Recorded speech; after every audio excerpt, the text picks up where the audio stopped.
I'm very fortunate to have a friend join me today, and my friend Gary Rader actually took a trip from California to New Jersey the other day, and he's going to share that experience of flying during this coronavirus pandemic. So, Gary, thank you very much for sharing this information with us. It's very important.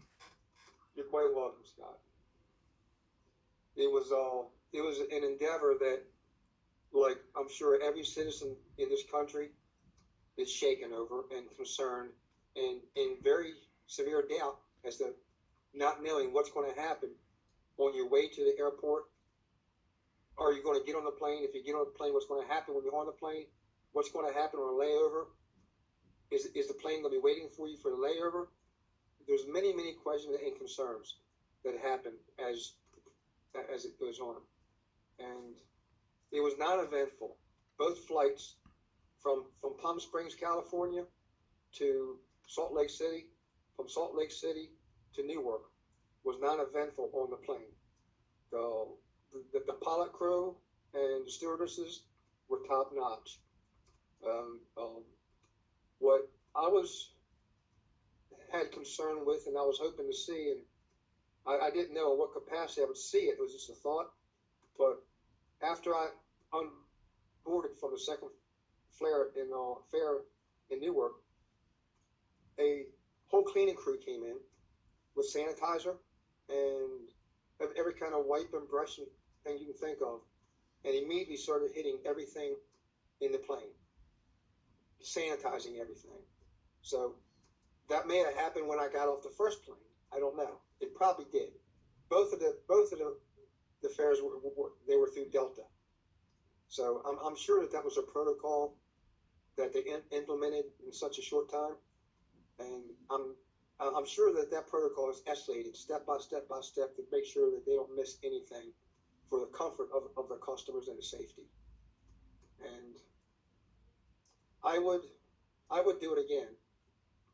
However, I would not wish anybody to go through the doubt that I went through from the minute I left my place to get to the airport.